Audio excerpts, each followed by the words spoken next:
On the outside, it seems like a typical stately English Tudor, but the inside tells the story of one of Pittsburgh's quirkiest residents. Chuck was the only truly eccentric person I've ever met in my life. And Chuck Brown III wanted his mansion to be turned into a museum when he died in 1999, so it became the Bayernhof Museum.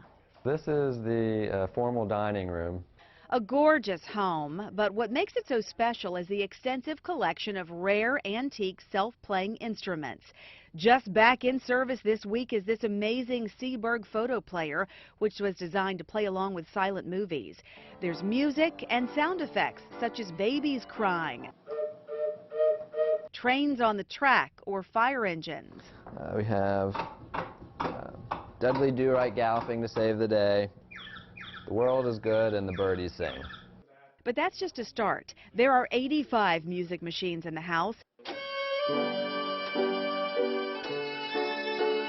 Check out this Mills Violano, which has a player piano and a double violin. How unique is this? This is a very unique machine. To kind of put that in perspective, the U.S. government rated this machine as one of the 8th greatest inventions of the decade.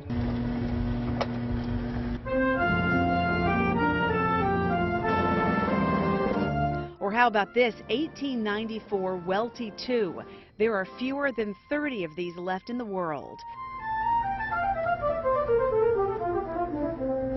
A spectacular piece that cost the museum $330,000. There are other unusual things here. This lamp has a hidden record player inside. A self-playing banjo. A roulette wheel, and whatever this musical thing is. I think it's pretty nifty. There's not a lot of music machine museums like this. In fact, there's not a lot of museums like this anywhere. But it's not just about the music. There is the amazing reverse painted skylight, the gorgeous indoor pool with a waterfall, the stunning view, and lots of other stuff. But maybe the most unusual is this. So this is the cave that Chuck would say he found when he was building the house. Right through that door there is the wine cellar. Yes, Chuck wanted a cave in his home, so he just had one built. He founded Gaslight Manufacturing in 1963 and decided to build this home in '77, which took him 6 years to complete. He illegally built an actual lake right beside his property and right above Route 28. He promised he wouldn't do it, but he did it anyway, and he built a reasonably big lake over here.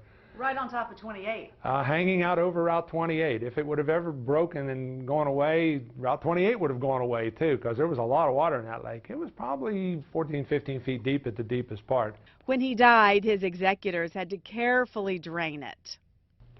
And here's something else I haven't shown you yet. Take a look. There are a lot of these throughout the house. Secret passageways. Where does this one lead? You'll have to come take a tour to find out. Michelle Wright, Pittsburgh's Action News 4.